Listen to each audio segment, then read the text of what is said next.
오늘 읽은 말씀에 근거해서 사사기 강의 11번째 시간으로 우리를 위해 싸우시는 하나님이라고 하는 제목으로 말씀드리겠습니다. 오늘 본문을 통해서 세 가지를 살피려고 합니다. 첫 번째는 하나님께서 우리를 위해 싸우실 때 우리의 생각을 뛰어넘어 일하시는 방식에 대해서 생각해 볼 것이고, 또 두 번째는 이 하나님의 일하심에 동참하는 자와 관망하는 자, 두 부류의 사람에 대해서 이야기를 하고, 하나님께서 동참하는 자에게는 복을, 또 관망하는 자에게는 심지어 저주하시는 그러한 내용도 나옵니다. 그 다음에 세 번째는 이 시스라의 어머니의 입을 통해서, 어머니가 하는 말을 통해서 가나안 문화라고 하는, 어찌 보면 오늘날의 우리 세속 문화와도 흡사한 그 가나안 문화에 대해서 우리가 살피고, 이 가나안 문화와 성경에서 말하는 하나님 나라 원리가 얼마나 다른가 하는 이 세 가지에 대해서 살펴보려고 합니다. 먼저 첫 번째로 일하시는 하나님에 대해서 생각을 해보죠. 19절에 이렇게 나옵니다. 왕들이 와서 싸울 때 가나안 왕들이 무깃도 물가 다낙에서 싸웠으나 은을 탈취하지 못하였다. 가나안 왕들, 이제는 더 확장되어서 가나안 왕들이 전투하는 그런 모양새로 이야기를 합니다. 이 가나안 왕들이 전투에서 얻고자 했던 게 뭘까요? 은을 얻고자 했습니다. 다르게 말하면 전쟁에 승리하여 전리품을 얻고자 하는 그와 같은 마음이 있었던 것 같습니다. 근데 그렇게 하지 못했다라고 이야기를 합니다. 그렇게 하지 못했던 이유에 대해서 20절부터 설명을 합니다. 하나님의 일하심의 방식이 소개되고 있는데요, 20절에 보면 별들이 하늘에서부터 싸우되 그들이 다니는 길에서 시스라와 싸웠도다.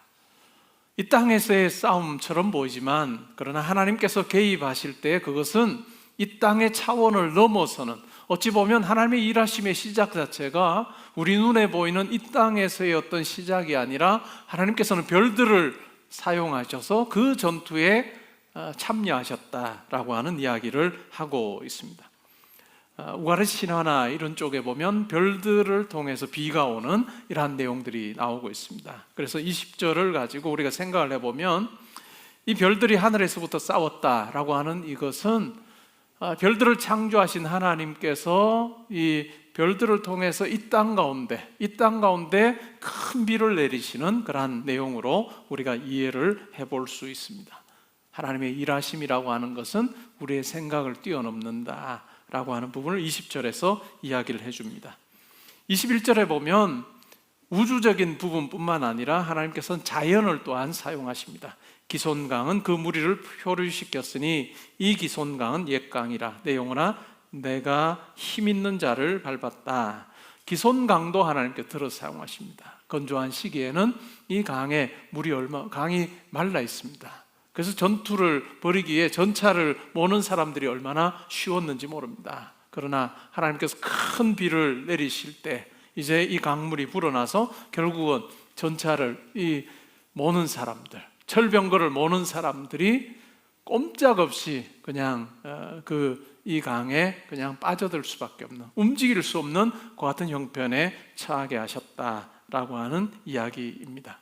우리가 이 땅에서의 전쟁이라고 생각하면 사람들끼리의 전쟁으로 생각하기 쉽고, 또한 전쟁이라고 하면 군사의 규모가 얼마나 될 것인가, 어떤 무기를 사용하고 있는가라고 하는 것이 매우 중요한데, 하나님께서 이스라엘을 위해서 전쟁을 시작하실 때는 우리의 생각을 뛰어넘는 차원의 역사가 있었다.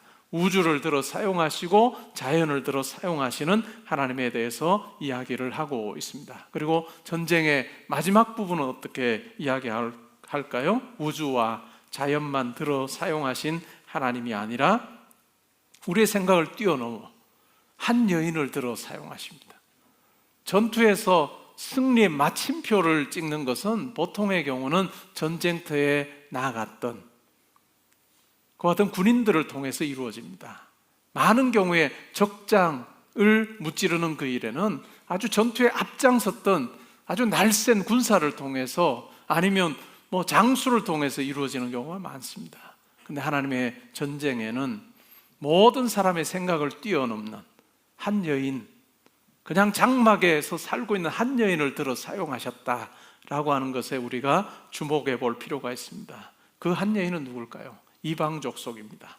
겐 족속의 여인이고, 헤벨의 아내인 야엘이라고 이야기를 합니다. 산염소라고 하는 뜻의 이름을 가지고 있는, 그 당시 남자 중심의 사회에서는 약자인 이 여인을 통해서 결국 강자인, 그 당시에 정말 불패의 아이콘을 거느리고 있던 이 장군 시스라를 죽이는 그 일을 하게 하십니다. 27절에서 이렇게 이야기를 하고 있죠. 그가 그의 발 앞에 구부러지며 엎드러지고 쓰러졌고 그의 발 앞에 구부러져 엎드러져서 그 구부러진 곳에 엎드려져 죽었도다. 읽으면서도 이상하지 않은가요? 이상하죠? 그냥 구부러져 엎드려져 쓰러졌다 하면 될 거를 왜 그의 발 앞에 구부러지며 엎드러지고 쓰러졌고 그의 발 앞에 구부러져 엎드려져서 그 구부러진 곳에 엎드려져 죽었도다. 읽기도 왜 이렇게 할까요? 글로는 어떨까요? 글로는 슬로우 모션을 묘사하기가 굉장히 어려워요. 그러다 보니까 계속 반복하는 거예요. 반복합니다. 이 반복하는 것을 통해서 뭘 보여줄까요? 이 정말로 야망을 가지고 또 어느 누구도 내 앞에 막아설 자가 없다고 생각했던 이 장수, 적장이었던 시스라의 최후에 대해서 이야기를 합니다. 슬로우 모션으로 그가 구부러지고 엎드려지고 쓰러져 마침내 죽는데 그 현장에 그 주인공이 누구였다고 이야기합니까? 겐족 속의 한 여인을 들어 사용하셨다. 야엘이라고 하는 여인을 들어서 사용하셨다. 벼락이라고 하는 의미를 가지고 있는 바락을 사용하신 것이 아니라 산염소라고 하는 이름의 뜻을 가지고 있는 야엘을 들어서 사용하셨다라고 하는 그 장면을 생생하게 보여주기 위해서 이렇게 5장 27절에서는 슬로우 모션처럼 우리에게 이렇게 이야기를 해주고 있습니다. 하늘이 싸우고 강이 휩쓸고 여인이 마침표를 찍는, 이것이 하나님의 전술입니다. 이사야서 55장 8절부터 9절에 보면 이렇게 나오죠. 이는 내 생각이 너희 생각과 다르며 내 길은 너희의 길과 다름이니라. 여호와의 말씀이니라. 이는 하늘이 땅보다 높음같이 내 길은 너희의 길보다 높으며 내 생각은 너희의 생각보다 높음이니라 라고 그렇게 이야기를 하고 있습니다. 하나님의 창조적인 전술입니다. 하늘, 강, 여인, 누구도 전장에서 주목하지 않는 존재들이 하나님의 손에 붙들리게 될 때 역사의 헤드라인이 된다라고 하는 것을 우리에게 이야기를 해주고 있습니다. 하나님의 일하심이 있을 때 그 하나님의 일하심은 우리의 생각을 뛰어넘는다. 우리의 삶을 더듬어 보아도 그와 같은 일들이 꽤 많이 있을 겁니다. 내가 살아온 삶을 보면 내가 생각한 대로 꾸려진 삶이 아니라 내 생각을 뛰어넘는 하나님의 일하심이 있었다라고 하는 것을 우리가 기억할 필요가 있습니다. 우리가 믿는 하나님은 어떤 분일까요? 출애굽기 3장에 보면 모세가 하나님을 만납니다. 그리고 이스라엘 백성들에게 가서 하나님의 뜻을 전해야 되는 사명을 받죠. 모세가 이렇게 하나님께 묻습니다. 내가 하나님의 명령을 받았다는 것을 가서 이스라엘 백성들에게 전해야 될 텐데 내가 당신을 누구라고 소개할까요? 이렇게 말합니다. 그때 하나님께서 뭐라고 이야기하세요? 나는 스스로 있는 자다. 나는 스스로 있는 자다 라고 그렇게 말씀해 줍니다. 이것이 하나님입니다. 스스로 있는 자라고 하는 의미가 뭘까요? 다른 뭔가가 더해져서 뭔가가 공급이 돼서 존재하는 분이 아니다라고 하는 것입니다. 스스로 충족하시는 하나님이시다. 우리와는 너무 다른 거죠. 우리는 스스로 충족하는 존재가 아닙니다. 하나님께서 우리 가운데 채워주셔야 비로소 우리는 안식을 누리고 평안을 얻고 힘을 얻는 그 같은 존재다라고 하는 이야기입니다. 아우구스티누스 혹은 어거스틴으로 알려져 있는 초대교회의 사상가는 그런 이야기를 했습니다. 우리 인생의 우리의 영혼이라고 하는 것은 하나님을 만날 때 비로소 평안을 누리게 된다. 다른 어떤 물질에 의해서 외적인 어떤 요건에 의해서 내가 만족을 누리는 것이 아니라 우리가 하나님을 만날 때 스스로 충족하신 그 하나님을 우리가 만남으로 그 하나님이 나와 함께 해주시고 나에게 공급해 주시고 내게 평안 주시는 그것으로 사는 존재다라고 하는 이야기입니다. 오늘날 현대의 모습을 보면, 우리의 모습을 보면 어떤가요? 때로 우리가 이와 같은 착각을 하며 살아갑니다. 스스로 충족하는 존재인 것처럼 우리가 착각하며 삽니다. 오늘날은 어두울 때도 사람들이 만든 전기를 통해서 아주 불을 밝히며 우리가 삽니다.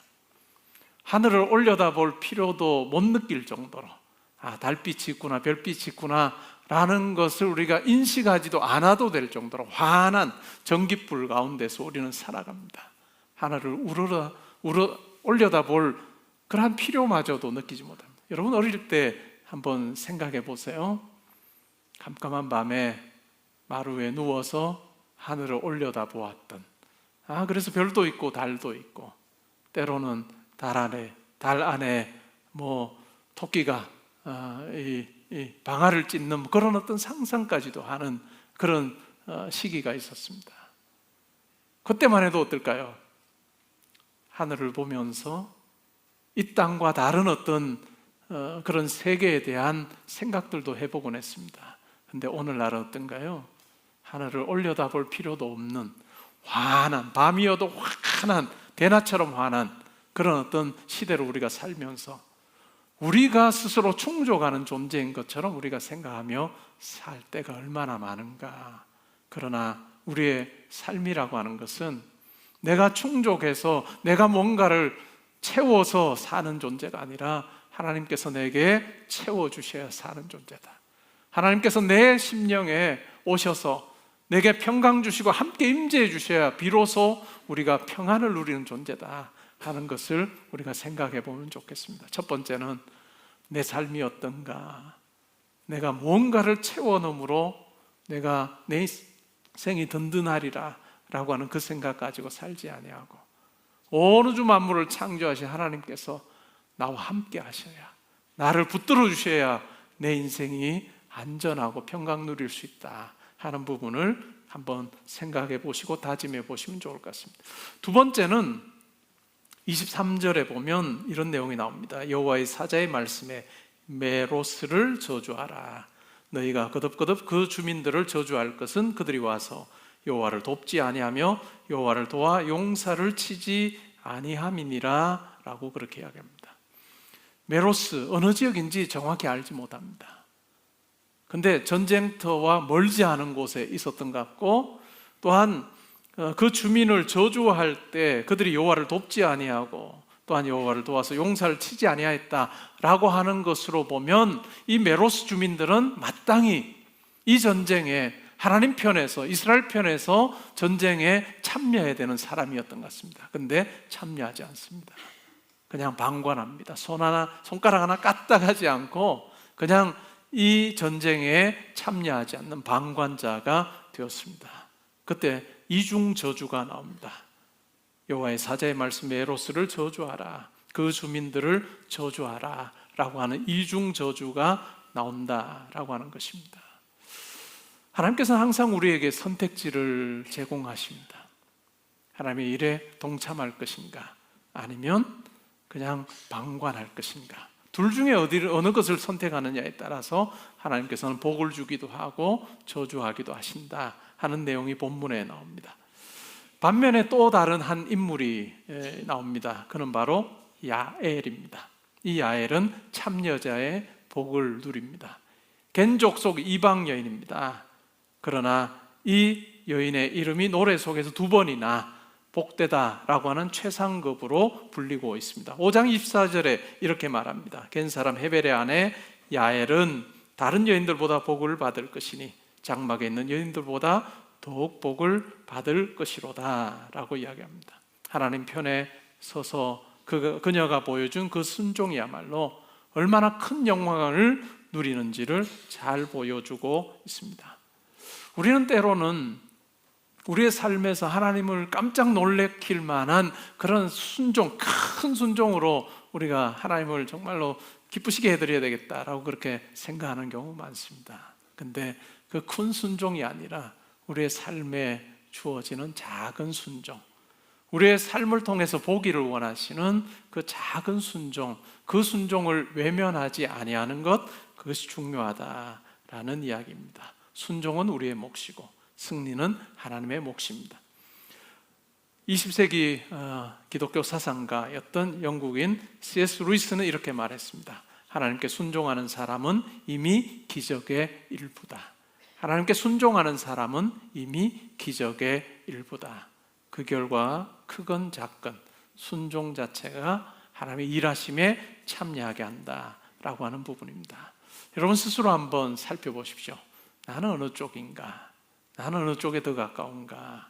그 다음에 세 번째 내용입니다. 시스라 어머니의 독백이 나옵니다. 이 독백을 통해서 가나안 문화, 세속 문화라고 하는 것이 무엇인지 우리가 확인을 해볼 수가 있습니다.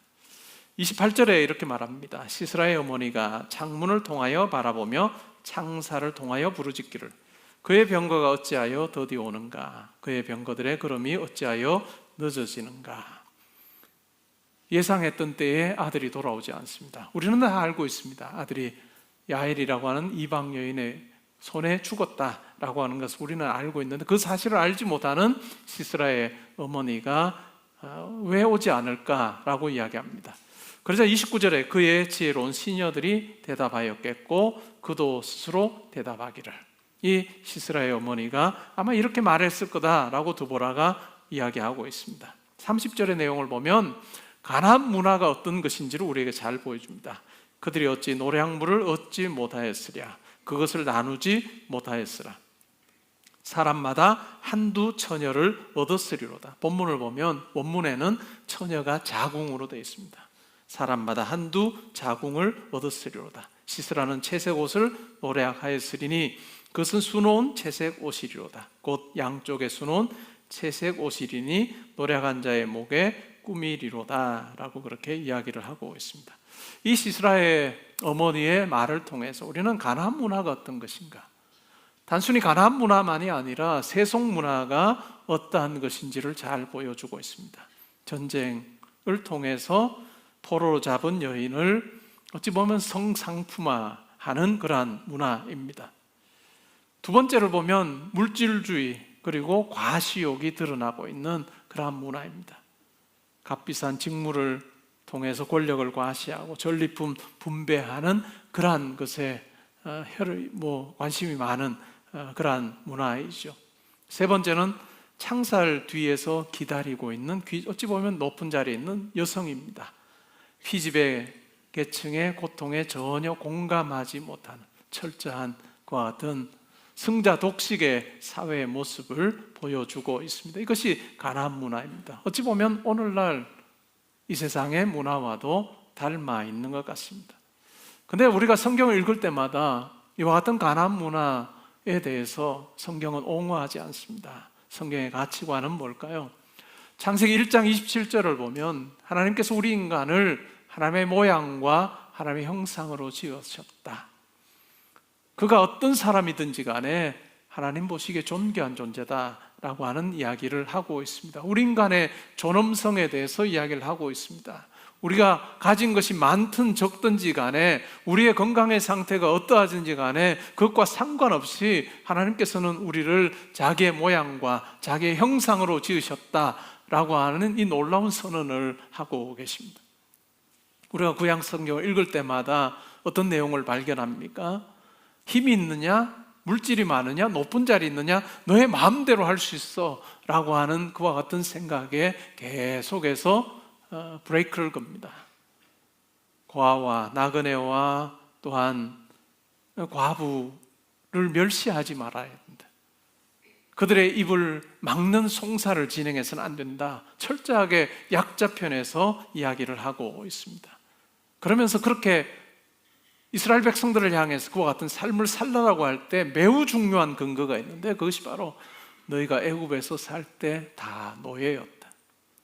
너희가 애굽에서 살 때 다 노예로 살았다는 그 사실을 잊지 말아라 라고 그렇게 이야기를 하고 있습니다. 근데 신약 성경으로 오면 이것이 더 분명해집니다. 그리스도의 십자가 사건이라고 하는 것이 뭘까요? 우리가 우리의 신앙생활에서 가장 중요하게 우리가 생각하는 이 그리스도의 십자가에서의 죽음을 통해서 일어난 변화가 뭘까요? 그것은 바로 세상의 가치의 역전입니다. 세상의 가치가 뒤집어지는 그 같은 일이 벌어진 것이죠. 세상의 가치는 뭘까요? 이 가나안 문화와 다르지 않습니다. 많은 것 가졌느냐, 높은 자리에 있느냐, 너 마음대로 해도 돼.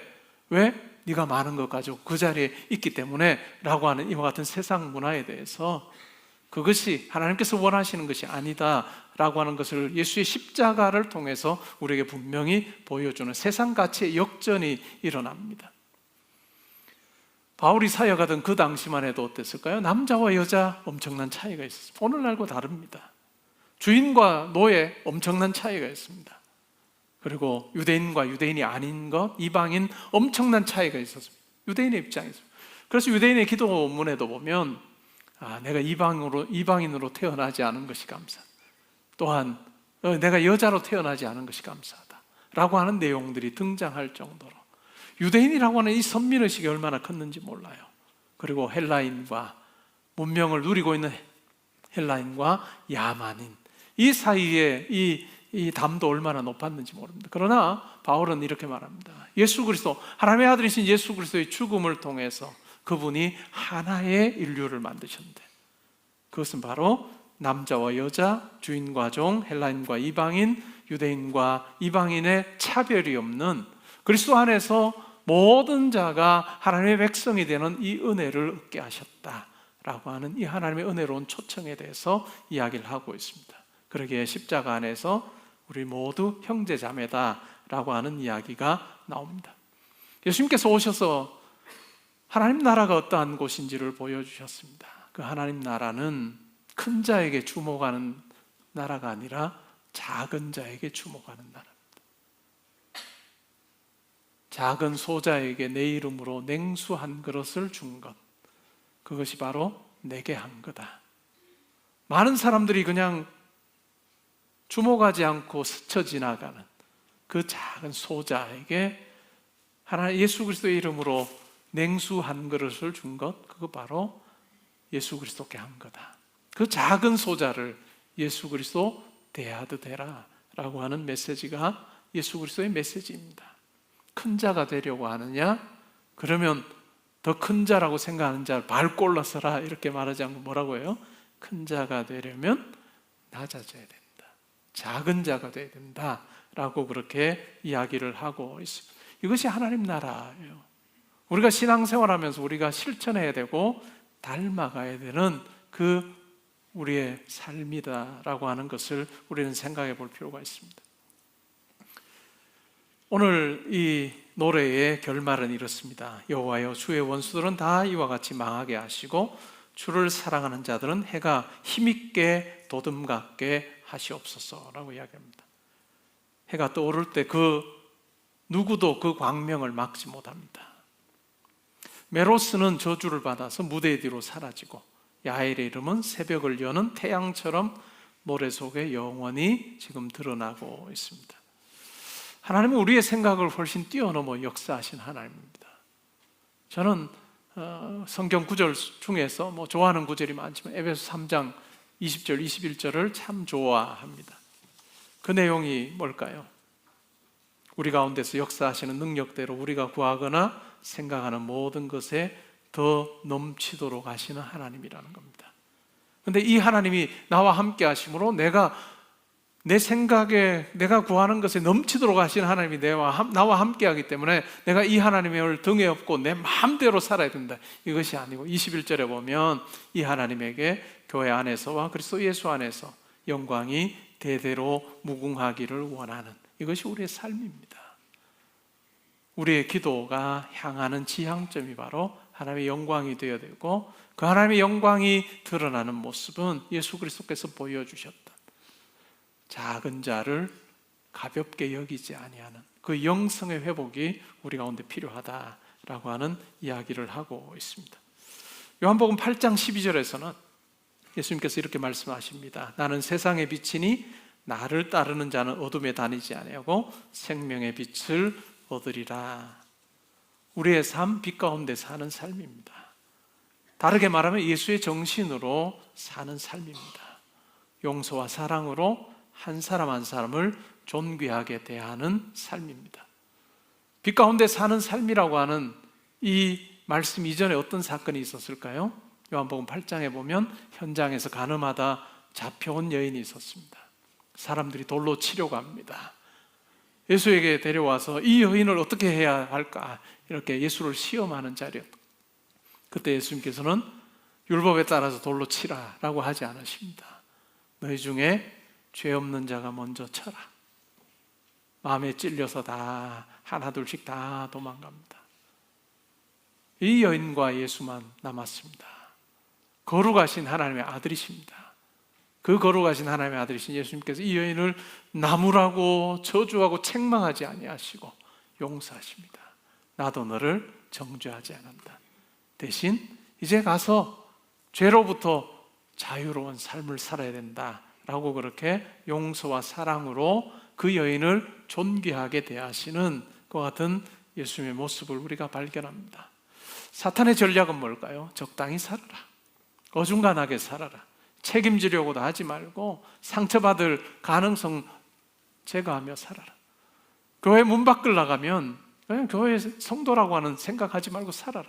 세상의 가치 따라, 그 세속의 원리 따라서, 가나안 문화 따라서 네가 살 때 그냥 교회에서는 교회 나름대로 성도로서 네가 삶을 사는 거고, 그리고 세상에서는 그냥 세상의 원리 따라 살면 너의 삶이 복잡해지지 않을 거다, 이렇게 이야기합니다. 그러나 하나님은 우리의 전심을 요구하십니다.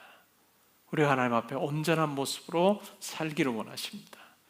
우리 각자의 자리에서 작은 일에도 전심을 다하기를 하나님께서는 원하십니다. 내가 만나는 모든 사람을 진심으로 대하고 전심으로 대하기를 하나님께서는 원하신다라고 하는 것입니다. 네덜란드의 수상을 역임했던 정치인이며 또한 교육자며 신학자였던 아브라함 카이퍼는 영육주권이라고 하는 말로 잘 알려진 사람입니다. 그는 1880년에 화란의 자유대학 개교 연설에서 그가 설립자입니다. 이런 이야기를 했습니다.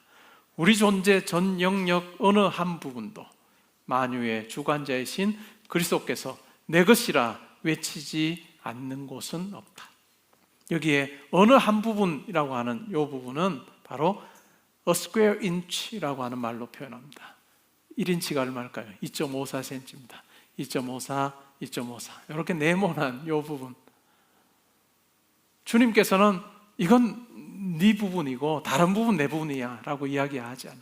우리의 모든 삶의 영역이 주님이 통치하시는 영역이 되기를 원한다 라고 하는 말씀입니다.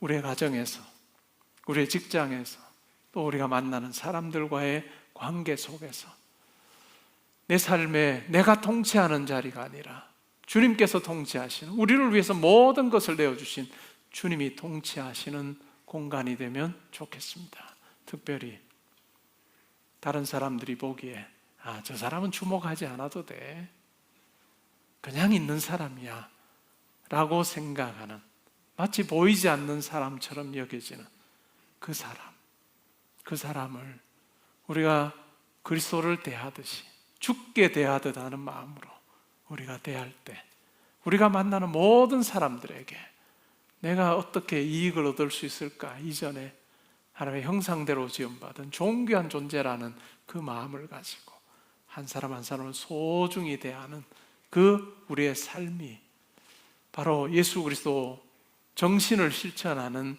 삶일 것입니다.